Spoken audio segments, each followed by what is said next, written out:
জনগণ মনে করত যে সরকার একটা বাংলাদেশের যে সরকারই হোক, জবরদস্তিমূলক সরকার, ফ্যাসিবাদী সরকার, ভোট হরণকারী সরকার, কিন্তু বাংলাদেশের সরকার একটা প্রতিবাদ করবে।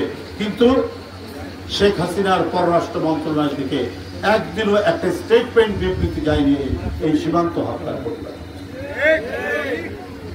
অনেক প্রতিবাদ করা হয়েছে, অনেক প্রতিবাদ স্বাধীনতার পর থেকে, কিন্তু বাংলাদেশ ভারত সীমান্তকে শান্তিপূর্ণ সীমান্ত ঘোষণার লক্ষ্য নিয়ে বাংলাদেশে যারা এসছেন ক্ষমতায় এর আগে, মানে শেখ হাসিনা ছাড়া সবাই কিন্তু একটা শান্তিপূর্ণ সীমান্ত তৈরি করার জন্য আহ্বান জানিয়েছে, কিন্তু ভারত কিন্তু এটা শোনেনি।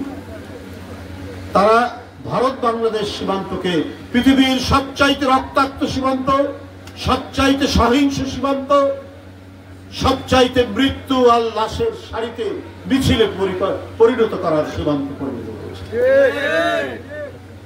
আর শেখ হাসিনা কি করেছেন? শেখ হাসিনা তার জোর জবরদস্তির ফ্যাসিবাদের 16-17 বছরে এত সীমান্তে হত্যা হয়েছে, কিন্তু তিনি নিশ্চুপ, তিনি একেবারেই নিশ্চুপ।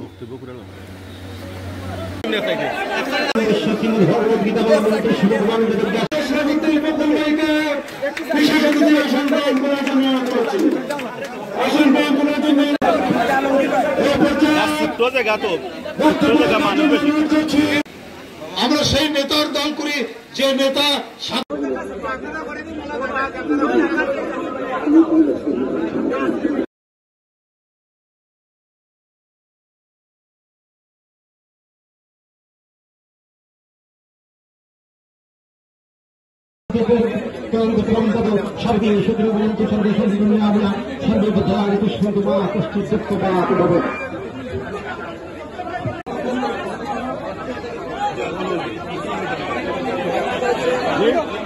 নেতৃবৃন্দে আসার কারণে আমাদের কাছে মনে হচ্ছে এই অঞ্চলে চট্টগ্রামের সংগ্রামী সভাপতি জনাব রুবেল আহমদকে আসন গ্রহণ করার জন্য অনুরোধ করছে।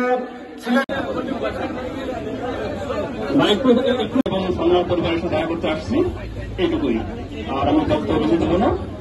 সবাইকে ধন্যবাদ। আমার শুভেচ্ছা জানিয়ে আমি মহতী অনুষ্ঠানের দুটি